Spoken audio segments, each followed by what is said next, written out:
Hello दोस्तों, मैं अमृता राम लोम road read success point में आपका स्वागत करता हूं। दोस्तों, हमने पिछली क्लास के अंदर शब्द रूप पढ़े हैं। शब्द रूप के 8 नियम पढ़े हैं। 8 नियमों के आधार पर हम संपूर्ण शब्द रूपों को समझे थे। आज हम बात करेंगे सर्वनाम शब्दों के शब्द रूप, यानी सर्वनाम शब्द है उनके शब्द रूप किस प्रकार चलते हैं, इनकी बात करेंगे। सिर्फ और सिर्फ मात्र 2 नियमों के आधार पर इनकी बात करेंगे। तो दोस्तों, हमारे इन 8 नियमों को शब्द रूप को आसानी से आप समझ लीजिए। उसके बाद 2-4 बार सारे शब्द रूपों को इन नियमों के आधार पर पढ़िए, तो आपको आसानी से समझ आ जाएंगे। तो आगे हम बात करते हैं आज सर्वनाम शब्दों के शब्द रूप। दोस्तों, हम देखते हैं सर्वनाम कौन कौन से होते हैं। तो एक तो होता है किम। किम का अर्थ होता है कौन। सर्व। सर्व का मतलब होता है सब। और यद। यद का मतलब होता है जो। और तत्। तत् का मतलब होता है वह। और एतेद। एतेद का मतलब होता है यह। तो दोस्तों, सबसे पहले हम बात करते हैं तत्। तत् का अर्थ होता है वह, यानी तत् सर्वनाम की बात करते हैं। सबसे पहले दोस्तों, हमें ये एक चीज याद करनी होगी। क्या करना होगा? एक चीज ये नीचे की छोड़ दीजिए, ऊपर की देखिए, ये चीज याद करनी होगी। तत्। तत् का क्या होता है? वह होता है। तत् को पुल्लिंग में क्या, अगर एक वचन, द्विवचन और बहुवचन, पुल्लिंग के अंदर इसके एक वचन, द्विवचन और बहुवचन किस प्रकार चलते हैं? ये क्या है? प्रथमा विभक्ति है। किसका प्रयोग हुआ है यहाँ? प्रथमा विभक्ति का। तो ये हमें रूप याद करेंगे तो आगे हमें प्रथमा द्वितीय द्विवचन और प्रथमा द्वितीय बहुवचन के अंदर आसानी होगी। और एक यहाँ पर हमें आसानी होगी कि ये पुल्लिंग का है या स्त्रीलिंग का है सर्वनाम, ये नपुंसकलिंग का सर्वनाम है, इनको समझने में हमें आसानी होगी। तो हम बात करते हैं। देखिए, पुल्लिंग प्रथमा विभक्ति का है। एक वचन में क्या होता है? से। द्विवचन में तो। और बहुवचन में तई होता है। और स्त्रीलिंग की बात करते हैं तो यहाँ क्या देखो, पुल्लिंग के अंदर तो विसर्ग आता है और स्त्रीलिंग के अंदर क्या होता है? सर्वनाम के पीछे आ की मात्रा आती है। तो हम एक वचन के अंदर बात करते हैं तो क्या होता है? सा होता है। और द्विवचन की बात करते हैं तो तई होता है। और बहुवचन की बात करते हैं तो ता होता है। और नपुंसकलिंग की बात करें तो दोस्तों, यहाँ पीछे क्या आया? सर्वनाम के पीछे ते आया, आधा। और कहीं आता है आधा मैं, जैसे किम। किम यानी किम है। किम के अंदर क्या आता है? मैं, आधा। नपुंसकलिंग में तो हम एक वचन की बात करते हैं तो यह क्या होता है? तत् होता है। या क्या होता है? तई होता है। या क्या? तानी होता है। तो दोस्तों, हमने ये एक तो हमें से, तो, ते, सा, ते, ता, तत्, ते, तानी, ये तो हमें याद करना होगा। इससे हम पुल्लिंग, स्त्रीलिंग और नपुंसकलिंग सर्वनामों को आसानी से पहचान पाएंगे। आगे की हम बात करते हैं दोस्तों। तो देखिए, यहाँ पर हम देखते हैं कि से, ये से, तो, ते, यानी ये प्रथमा विभक्ति के हैं। किसके हैं? पुल्लिंग के प्रथमा विभक्ति के हैं। और जब हम आगे की बात करते हैं तो देखिए, प्रथमा द्विवचन के अंदर क्या होता है? तो होता है। और द्वितीय द्विवचन के अंदर भी क्या होगा? तो होगा। अगर हमें ये याद होगा तो प्रथमा और द्वितीय द्विवचन तो आसानी से हो जाएगी, क्योंकि दोनों के अंदर क्या होता है? तो, यानी ओ की मात्रा लगती है। आगे हम बात करते हैं प्रथमा बहुवचन की, तो यहाँ क्या लगती है? ऐ की मात्रा लगती है। और यहाँ भी ऐ की मात्रा लगी। और द्वितीय बहुवचन के अंदर आन लगता है, यानी तान, यानी पीछे मात्रा आन की लगती है। दोस्तों, ये हम बाद में बात करेंगे, पहले हम इनको समझते हैं। पहले हम इनको समझते हैं। ये क्या है? तत्। तत् सर्वनाम के पुल्लिंग, यानी तत् सर्वनाम के पुल्लिंग के ये रूप है। इनके अंदर दोस्तों हम पुल्लिंग की अलग बात करेंगे, नपुंसकलिंग और स्त्रीलिंग, इन तीनों लिंगों की बात करेंगे, न कि अकारांत, तकारांत, नकारांत, मकारांत, इकारांत, उकारांत की बात करेंगे। यहाँ सिर्फ 3 लिंगों की बात करेंगे, जिसमें से पुल्लिंग और नपुंसकलिंग के रूप सेम चलते हैं और स्त्रीलिंग के रूप अलग चलते हैं। वो सारे के सारे जितने भी, यानी जितने भी सर्वनाम हैं उनके पुल्लिंग और नपुंसकलिंग के शब्द जो रूप होते हैं, सर्वनाम के रूप, वो समान चलते हैं। और स्त्रीलिंग के रूप सभी सर्वनाम के अंदर समान चलते हैं। इसलिए हमें एक सर्वनाम को याद करना होगा, बाकी सब हम आसानी से कर सकते हैं। तो एक हम कौन सा करेंगे, यानी तत्व करेंगे। तत्व किसका, पुल्लिंग का। तो इसके अंदर तत्व की बात करते हैं तो तत्व के शब्द रूप किस प्रकार चलते हैं। तो देखिए प्रथमा एक वचन की बात कर रहे हैं हम यहाँ पर। पहले से तम तेन तस्मै तस्मा तस्य तस्मिन। दोस्तों हमें यह याद करना होगा। अगर हमने ये याद कर लिया तो देखिए पुल्लिंग के एक वचन के सारे सर्वनामों के रूप इसी के अनुसार ही चलेंगे। यानी जितने भी सर्वनाम है, चाहे यद ले लो चाहे सर्व ले लो।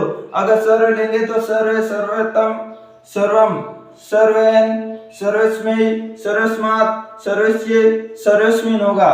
तो इस प्रकार हम कह सकते हैं कि पुल्लिंग का एक वचन हमें अगर याद कर लिया तो कोई भी सर्वनाम का पुल्लिंग का एक वचन हो हम इसके आधार पर कर सकते हैं। आगे हम उदाहरण के माध्यम से समझेंगे। तो दोस्तों जो फिक्स चीजें हैं इनकी बात हम पहले कर लेते हैं। दोस्तों सर्वनाम के अंदर ये तो फिक्स चीज है, ये शब्द रूप में भी फिक्स थी। पीछे क्या लगता है, व्यायाम लगता है। यानी तृतीया चतुर्थी पंचमी द्विवचन के अंदर पीछे क्या लगता है, व्यायाम लगता है और शब्द रूप में भी व्यायाम लगता है। और षष्ठी और सप्तमी द्विवचन के अंदर क्या लगता है, यो की मात्रा के पीछे यो और यो के पीछे विसर्ग लगते हैं। यानी ये दोनों भी सभी सर्वनामों के अंदर, चाहे स्त्रीलिंग का हो, चाहे पुल्लिंग का हो, चाहे नपुंसकलिंग का हो, सभी सर्वनामों के अंदर ये दोनों चीज फिक्स हैं। आगे हम फिक्स चीज की बात करते हैं तो ये देखो तेवे, यानी चतुर्थी और पंचमी बहुवचन के अंदर पीछे क्या लगता है, वह लगता है, वह। और हमने यहाँ शब्द रूपों में भी बात की थी कि चतुर्थी और पंचमी बहुवचन में क्या लगता है, वह लगता है। इसलिए हमारी यह चीज भी कंप्लीट हो गई, क्योंकि चाहे पुल्लिंग, स्त्रीलिंग, नपुंसकलिंग किसी भी लिंग का सर्वनाम हो उसके अंदर क्या लगेगा, वह लगेगा। और आगे हम बात करते हैं तृतीया बहुवचन की। तो तृतीया बहुवचन की बात करते हैं तो दो चीज होती हैं। एक तो ये तय आता है, यानी बड़ी ई की मात्रा और विसर्ग आता है, और एक आता है भी के पीछे भी विसर्ग लगते हैं। अब दोस्तों हम बताते हैं आपको भी कब आता है और बड़ी आई की मात्रा के साथ विसर्ग कब आता है।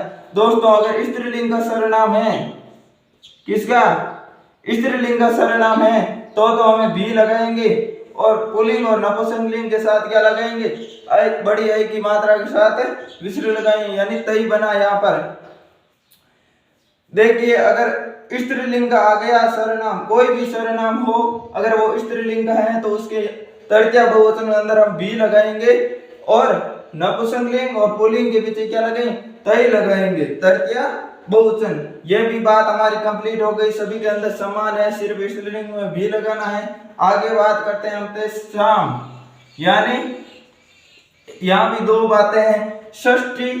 षष्ठी बहुवचन के अंदर बात करते हैं तो पीछे क्या लगता है, शाम लगता है। शाम भी दो प्रकार के लगते हैं। दोस्तों ये शाम भी कितने प्रकार के लगते हैं, दो प्रकार के लगते हैं। इनको भी हम समझते हैं किस प्रकार लगते हैं। तो दोस्तों पुल्लिंग और नपुंसकलिंग के अंदर तो ये षटकोण वाला शाम लगेगा, और स्त्रीलिंग के अंदर क्या लगेगा, स्त्रीलिंग के अंदर ये सड़क वाला शाम लगेगा। स्त्रीलिंग के अंदर क्या लगेगा, सड़क वाला शाम।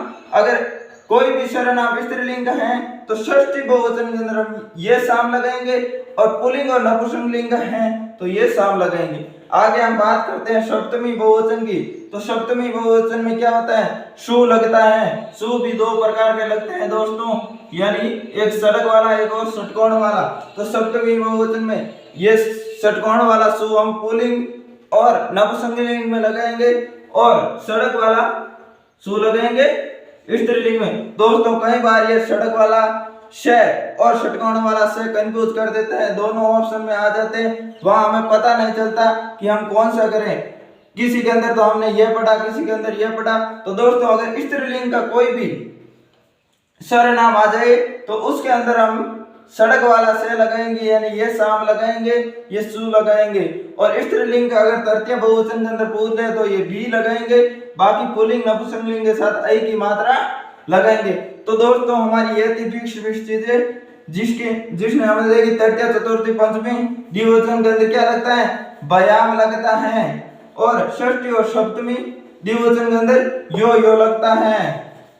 आगे हम बात करते हैं तो तृतीया बहुवचन के अंदर ऐ और भी लगती है। भी कब लगती है? जब स्त्रीलिंग हो, सर्वनाम स्त्रीलिंग हो। चतुर्थी और पंचमी के अंदर भय लगता है। क्या लगता है? भय लगता है।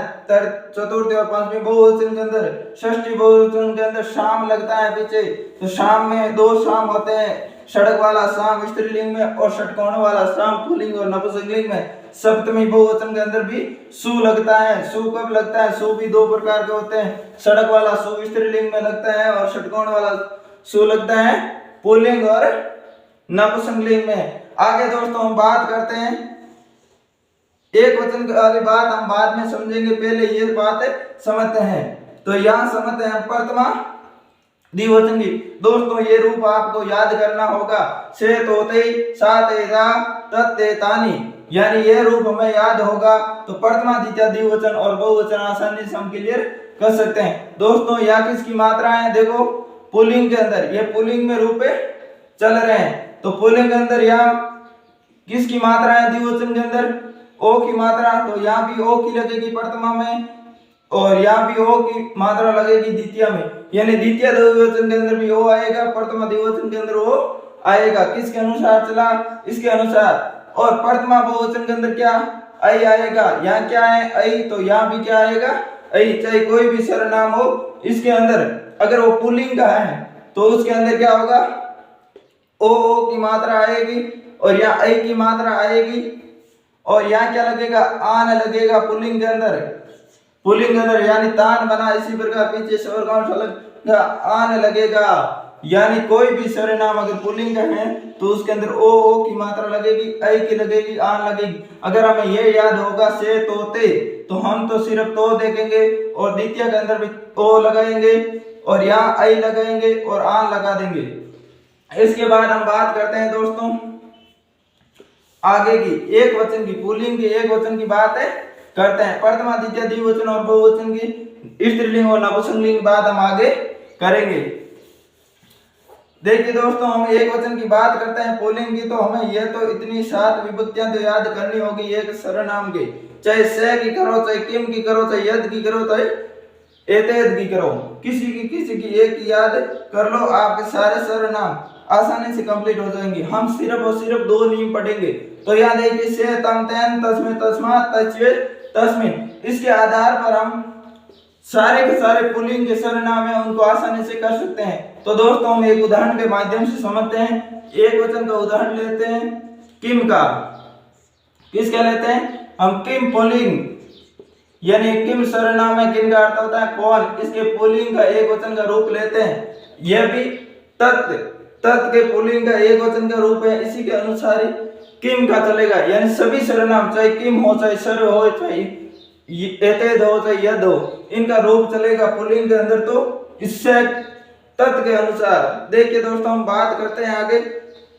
तो इनके रूप हमें लिखते हैं कै, कैम, कैन, कस्मै, कस्मात्, कस्य,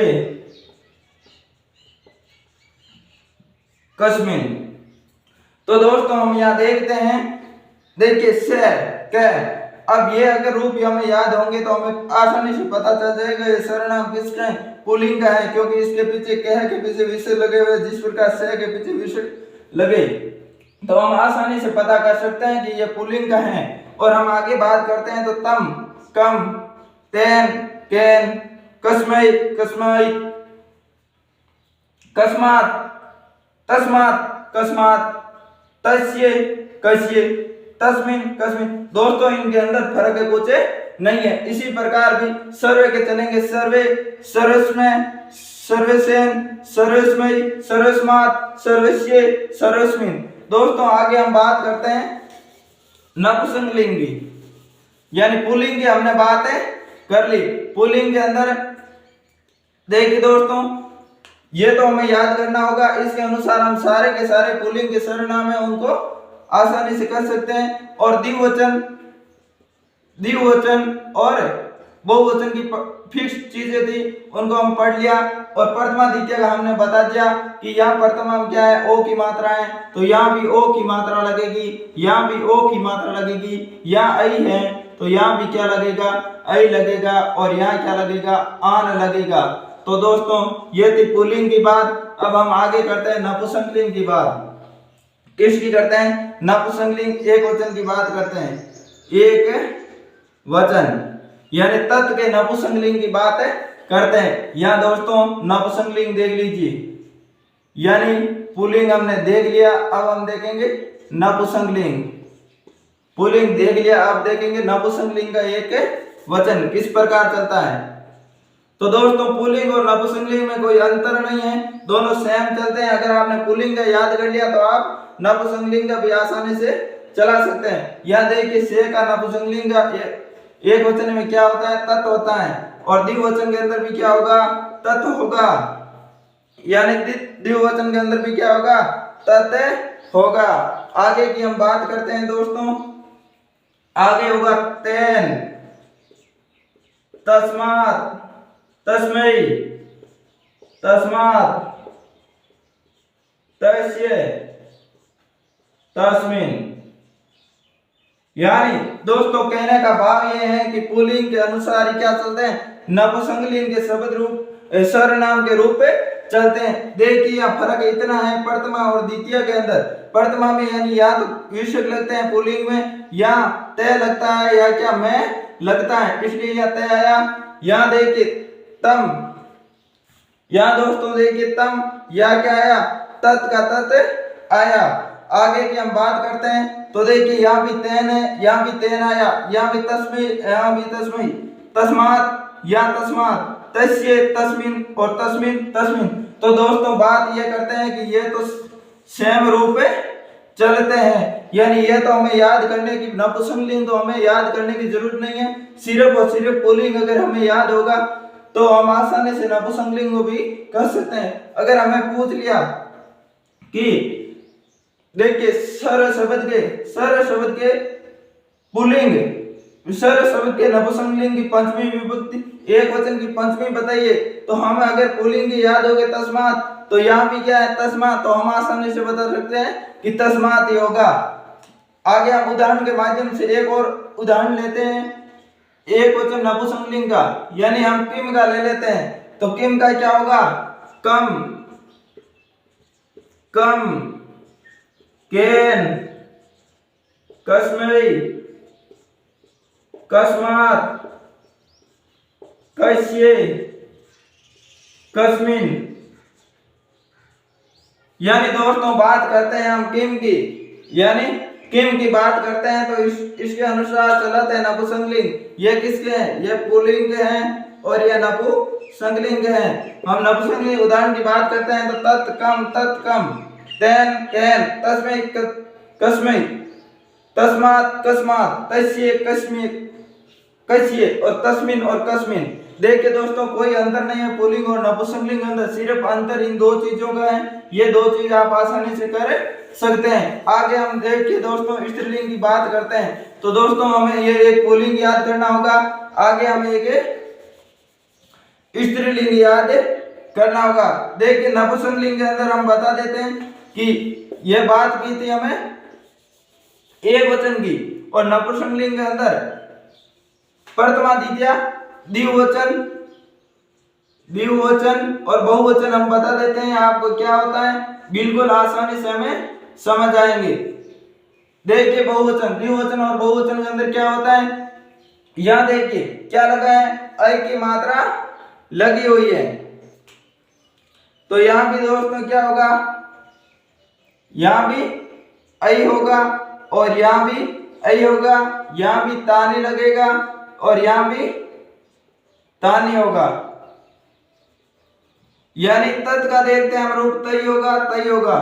यानी नपुंसकलिंग का देखो द्विवचन के अंदर प्रथमा में तय है तो द्वितीय में तय होगा, और बहुवचन के अंदर क्या है, प्रथमा में तानी है तो द्वितीय में क्या होगा, तानी होगा। यानी हम कह सकते हैं या तो ऐ की मात्रा लगती है या ऐ की मात्रा लगती है, और या नी लगता है या नी लगता है। अगर हमें ये याद होंगे तो हम इसके प्रथमा के तत ते तानी, इतना बोलने से हमें पता चल जाएगा कि यहाँ भी आई है तो द्वितीय में भी यही लगेगी, यहाँ भी तानी है तो द्वितीय में भी नी लगेगी, यानी तानी बनेगा।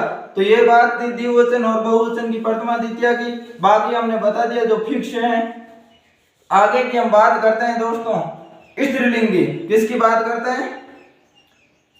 तत् के पुल्लिंग और नपुंसकलिंग की बात कर ली। आगे हम बात करते हैं स्त्रीलिंगी। स्त्रीलिंग हम बात करते हैं दोस्तों, तो सर्वप्रथम बात ये हम तत् के रूप पे लिखते हैं, यानी तत् के रूप किस प्रकार चलते हैं? तो तत् के रूप चलते हैं सा तम, सा ताम, तया, तस्यै, तस्यै, तस्या, तस्या, तस्याम। क्या चलेंगे? देखिए दोस्तों, सा ताम तया तस्यै तस्या तस्या तस्याम, यानी इसी के स्त्रीलिंग, सिर्फ और सिर्फ ये स्त्रीलिंग हमें इतनी चीज याद करनी होगी। एक तो पुल्लिंग के शब्द रूप याद करने होंगे और एक स्त्रीलिंग के याद करने होंगे। यानी अगर हमने ये याद कर लिया तो स्त्रीलिंग का कोई भी सर्वनाम हो, चाहे किम हो, चाहे सर हो, चाहे एतेद हो, चाहे यद हो, कोई भी सर्वनाम हो, उनको हम आसानी से कर सकते हैं। यानी हमें सिर्फ सा ताम तया तस्य तस्य तस्य तस्याम याद करना होगा। देखिए दोस्तों, हम उदाहरण के माध्यम से समझते हैं। पहले हमें द्विवचन, प्रथमा द्वितीय द्विवचन और प्रथमा द्वितीय बहुवचन को समझ लेते हैं। बहुवचन यानी इनके अंदर क्या होगा? इनके अंदर दोस्तों स्त्रीलिंग के अंदर देखिए या सा ये सा, यानी हमें ये स्त्रीलिंग का किस प्रकार समझ आया? क्योंकि हमने ये रूप याद किए। इसके पीछे क्या लगता है? आ लगता है, तो यहाँ भी आ है, इसलिए ये किसका है? स्त्रीलिंग का है। आगे हम बात करते हैं सा ते ता, तो यहाँ भी क्या लगेगा दोस्तों? ते लगेगा, यहाँ भी ते लगेगा, यहाँ ता लगेगा, यहाँ भी ता आएगा। तो दोस्तों इस प्रकार हम बात करते हैं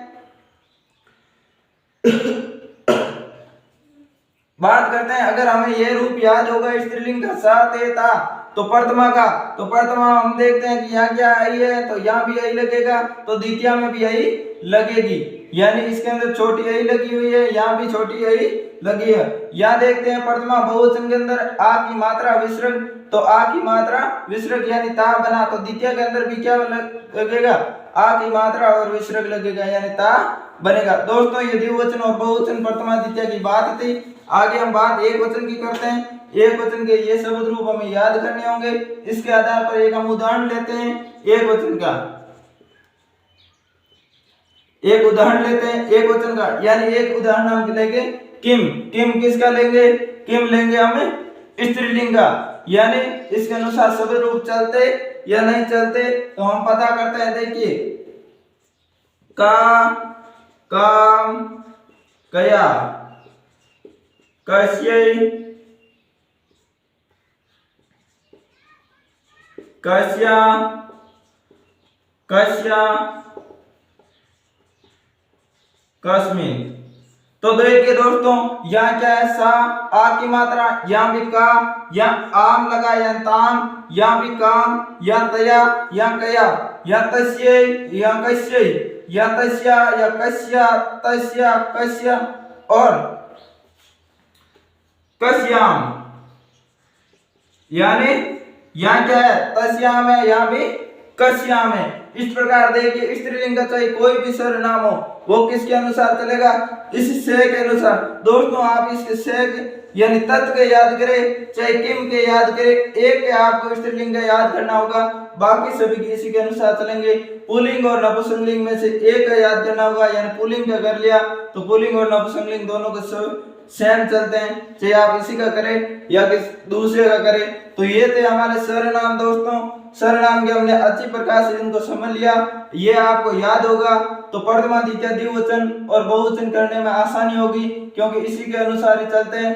यानी ओ लगता है प्रथमा में तो द्वितीय में भी ओ आएगा, यहाँ आई लगता है तो द्वितीय में भी आई आएगा। द्वितीय में आन आएगा। यहाँ सिर्फ इतनी बात याद रखनी है, यहाँ क्या है आई लगता है प्रथमा में तो द्वितीय में आई आएगा। यहाँ आ लगता है विसर्ग लगता है प्रथमा में तो द्वितीय में भी आ विसर्ग आएगा। यहाँ प्रथमा में आई लगता है तो द्वितीय में आई लगेगा। यहाँ नी लगता है द्वितीय प्रथमा में तो द्वितीय बहुवचन के अंदर भी नी लगेगा। तो दोस्तों ये थे हमारे सर्वनाम। हम आगे की बात करते हैं। तो दोस्तों देखिए आगे की हम बात एक और करते हैं। दोस्तों हमारी बात यह है कि एक ऐसा दो ऐसे सर्वनाम है। कौन कौन से? एक तो अस्मेद। कौन सा? अस्मेद। अस्मेद का अर्थ होता है मैं। एक होता है युष्मेद। युष्मेद यानी होता है तुम। युष्मेद तुम। इन दोनों के क्या होता है? तीनों लिंगों स्त्रीलिंग, पुल्लिंग और नपुंसकलिंग, तीनों लिंगों में समान रूप होते हैं, यानी तीनों लिंगों के अंदर समान रूप चलते हैं। तो दोस्तों अस्मेद और युष्मेद यानी मैं और तुम सर्वनाम आपको याद करने ही होंगे। इनकी कोई आसान ट्रिक नहीं है। और मैं बता दूं वाच्य परिवर्तन में सबसे ज्यादा काम आने वाली चीज भी यही है और कंफ्यूज करने वाली भी चीज यही है। इसलिए आप इन्हें अच्छी प्रकार से याद कर लीजिए, वरना वाच्य परिवर्तन हम आसानी से नहीं कर पाएंगे। तो ये दो चीज आपको याद करनी होगी, चाहे किसी भी किताब से करें, आगे वाले चाहे कोई भी किताब हो। इन नियमों के आधार पर उनमें से आप शब्द रूप को पढ़िए, समझिए, 2-4 बार में आपको आसानी से समझ आ जाएंगे। दोस्तों ये थे हमारे शब्द रूप का टॉपिक कंप्लीट हुआ। इसके बाद हम कल बात करेंगे धातु रूप की अगली क्लास के अंदर। तो दोस्तों आप हमारे चैनल को सब्सक्राइब करें, लाइक करें, ज्यादा से ज्यादा शेयर करें। और मैं यह वादा करता हूं कि यह चैनल, इस चैनल पर जो आपको सामग्री मिलेगी वो रीड के लिए एक वरदान साबित होगी। धन्यवाद दोस्तों।